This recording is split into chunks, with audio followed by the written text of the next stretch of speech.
Efectivamente, así es. Vamos a estar conversando con nuestra odontóloga esa importancia de los dientes de leche. ¿Será necesario a una edad determinada también extraer esa dentadura? ¿Qué complicaciones podría traer posteriormente? Tantas dudas que nosotros a veces tenemos, pero son los especialistas que nos dan esas orientaciones. Bienvenida, doctora. Gracias por acompañarnos. Gracias, Odilí. Como siempre, para mí es un gusto estar en el programa y qué bonito después de esta introducción, ¿verdad? Vamos a dar inicio con esta pequeña entrevista acerca de la importancia de las piezas dentales, y es que muchas veces menospreciamos un poco la importancia que tienen las piezas deciduas. Las piezas deciduas básicamente son lo que conocemos como dientes de leche. Y es que muchas veces, como decía, por la falta de información, los padres pensamos o piensan, ¿verdad?, que bueno, es que se le va a caer y va a salir otro, entonces no tienen gran relevancia en la vida del infante. Pero por el contrario, parte de esta entrevista es hacerles ver que ellas cumplen funciones que vamos a ir desarrollando poco a poco. Me gustaría comenzar porque tienen que conocer que son 20 piezas deciduas, es decir, el niño completa entre los 6 meses de edad a los 2 años y medio aproximadamente, 20 piezas van a erupcionar entre incisivos, laterales, canino y molares. Estas 20 piezas las van a exfoliar en el transcurso que va a ir aproximadamente de los 6 años hasta los 11 y medio, 12, esto depende de cada niño. ¿Por qué? Porque a veces hay niños que comienzan a exfoliar actualmente un poco más temprano. Hay personas que lo están asociando un poco a lo que es la dieta, entre otros factores. Ya, pero ese es el periodo. Ahora, si hablamos específicamente de las funciones que ellos cumplen, obviamente, en primer lugar, nos sirven para, o les sirven a los niños para lo que es la masticación, ¿verdad? Pero cuando hablamos de masticación, no es solamente venir a agarrar el alimento, sino que es triturarlo adecuadamente para que esto se pueda digerir adecuadamente, y una vez que se digiere, entonces también va a estar absorbiendo los nutrientes necesarios. Además de eso, si al niño le faltan piezas dentales, lógicamente no va a poder ingerir alimentos que son un poco más sólidos, y estos alimentos sólidos también van a estimular también en el periodo de lo que es la masticación, lo que es el crecimiento, la funcionalidad, el desarrollo de la musculatura a largo plazo de este infante. Cabe señalar que además de la masticación, ellos nos sirven para lo que es la fonación. La fonación es articular las palabras adecuadamente, y una vez que los niños van perdiendo piezas dentales, esto va a crear un déficit también en la articulación de su habla. Entonces, lógicamente, esto va a conllevar a que más adelante el niño no pueda desarrollarse adecuadamente al momento de intentar exteriorizar, ¿verdad?, sus pensamientos a través del habla o del y. Entonces, ¿qué es lo que va a pasar? Ya también nos va a llevar a problemas que vienen siendo un poco emocionales y psicológicos, porque no sé si han visto, y vamos a poner un pequeño ejemplo. Hay niños que los molestan porque no mencionan bien la R. Exacto. Y entonces ya les comienzan, desde ahí vienen haciéndole comentarios ofensivos, ¿verdad? Que entre niños tal vez ellos no saben la importancia, pero ya los adultos sí lo sabemos, y sabemos que tenemos que orientarlos a que no lo hagan también. Pero también nuestro deber es desde casa evitar que los niños pierdan estas piezas dentales para evitar todo esto. Otra función importante y prácticamente una de las más relevante es que ellos sirven como un mantenedor de espacio natural. ¿A qué me refiero con esto? Bueno, estas 20 piezas de las que yo les estoy hablando que hay en la boca van a servir como un espacio, un mantenedor de espacio natural para el diente permanente, ¿verdad? Imaginémonos que aquí está el dientito y aquí va a salir el otro. Existe un proceso que se llama rizólisis. La rizólisis es que cuando viene el diente permanente va a comenzar a reabsorberse la raíz que está por debajo del diente deciduo o del diente temporal, y luego este se tiene que poner flojito. Pero cuando no existe el diente permanente, el diente temporal, perdón, no tiene una guía su permanente o su homólogo, ¿verdad?, permanente. Por ende, este podría salir en un lugar ectópico, es decir, fuera del lugar.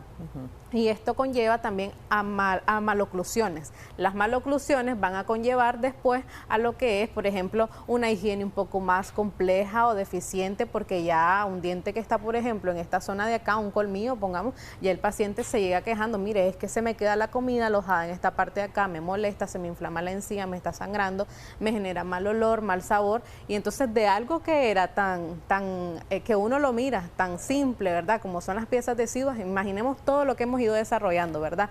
Y eso que en este periodo tan corto.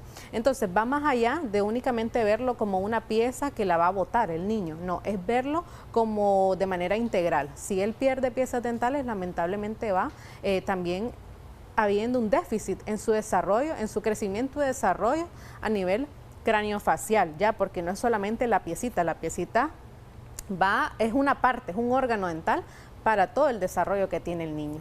Doctora, a veces también como padres se preguntan que debe salir 1 o 2 dientecitos, ¿a qué edad es lo correcto? Porque también se escucha, si salen más temprano los dientecitos de leche, más rápido se le van a caer. O si no le han salido, hay que romper la encía para que puedan también salir los dientecitos. ¿Qué es lo correcto?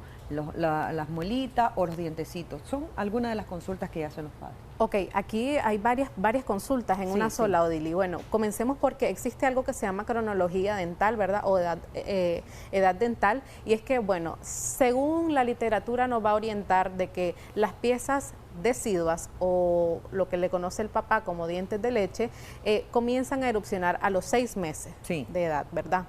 Esto va a ser paulatino. Van a ir saliendo primero los incisivos centrales inferiores, los incisivos centrales superiores, luego vamos los laterales, las muelitas, las primeras muelitas, los colmillitos y las segundas muelitas, ¿verdad? Es poco a poco. Pero esto va desde los 6 meses, como les digo, hasta los 2 años y medio aproximadamente, ¿verdad? Que va poco a poco, una a una saliendo. Ahora, ¿qué es lo que ocurre? Puede ser que haya alguna alteración y aquí habría que evaluar con el área de odontopediatría qué factores están influyendo, factores genéticos, hereditarios, adquiridos, entre otros, ¿verdad? Por ejemplo, si un paciente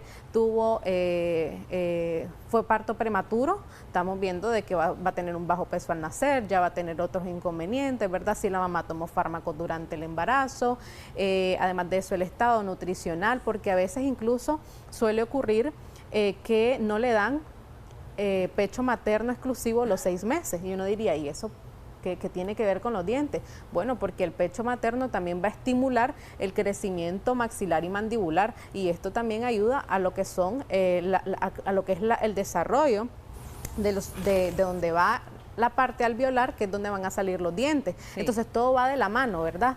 No es solamente, como les decía, verlo tan de manera superficial. Ahora, con respecto a lo de la incisión, usted preguntaba también, creo que algún amigo televidente envió un mensaje. De la consulta, exactamente, entonces esto va a depender. Primero tienen que hacerle la evaluación. Si ya, por ejemplo, normalmente en las piezas deciduas es muy raro que esto ocurra, más no imposible, porque puede hacer que existan, por ejemplo, neoplasia o quistes que estén interfiriendo, ¿verdad?, entre otros factores. Pero si hablamos de las piezas permanentes, ahí sí es un poquito más habitual. A veces ocurre, Odili, de que tal vez le quitaron muy temprano la piecita de acá, el incisivo superior. Un ejemplo, lo quitaron a los 5 años por algún motivo. Y llega a los 7, los 8 años y no ha erupcionado la pieza. Ya ahí estamos bajo algún factor que algo está ocurriendo. Entonces, lo primero que tenemos que hacer es saber si está o no está la pieza permanente, y si está, en qué posición está. ¿Cómo lo vamos a ver? Con un estudio de radiografía. Una vez que lo detectamos, si solamente es a nivel mucoso que está deteniéndolo, entonces ahí sí, Odili, se hacen lo que son las incisiones para poder ayudarle un poco a la pieza y que ésta logre erupcionar adecuadamente. Doctora, dígame. Sí. No, termine la idea para... Ok, entonces si se hace la incisión para que ésta logre erupcionar, o sea, es como ayudar un poco al diente, pero siempre y cuando sea a nivel de mucosa. Ya si estamos hablando que es que está anquilosado, es decir, un diente que está en hueso y que no puede salir por otros factores, ya ahí se hace una revisión multidisciplinaria, ¿verdad?, para ver qué otros tratamientos vamos a llevar a cabo. Correcto. En este sentido, doctora, también qué recomendable es para nosotros como padres de familia el extraer la pieza en casa. A veces miramos que agarran un hilito y entonces la extraen, esos dientecitos de leche, y si no le va a doler, y a veces sangran, a veces no sangra. ¿Esto qué puede ser? Bueno, aquí primero tenemos que ver si ya la piecita de manera natural, sin que haya habido un golpe, un trauma, una caída, se puso flojita, es porque ya está lo que mencioné al inicio, el proceso de risólisis. es natural. Ahí sí podemos auxiliar o ayudar con el hilito, ¿verdad? El papá o mamá, ayudarle al niño. Pero si fue que se cayó, por ejemplo, el niño, y esto hizo que de repente el diente esté un poquito flojo, tal vez estamos ante una fractura, por ejemplo, ya no necesariamente ante un proceso natural. Sí. Ahí sí tiene que llevarlo a ser revisado para que le den las orientaciones necesarias. Correcto. Recomendaciones también para nuestros amigos televidentes, siempre llevar al especialista a los niños desde temprana edad. Hay que tener ese aseo en su boquita, independientemente que tenga 1 mes, 2 meses, siempre hay que asearlo, pero son los especialistas los que nos van a orientar con qué tipo de producto. Recuerde que el niño desde sus primeros días de vida tiene que tener mucho cuidado y no aplicar cualquier tipo de producto. Gracias, doctora Michelle. A la orden, buen día. Bueno, bendiciones. Hacemos una breve pausa comercial y ya seguimos con más aquí en Acción 10 de la mañana.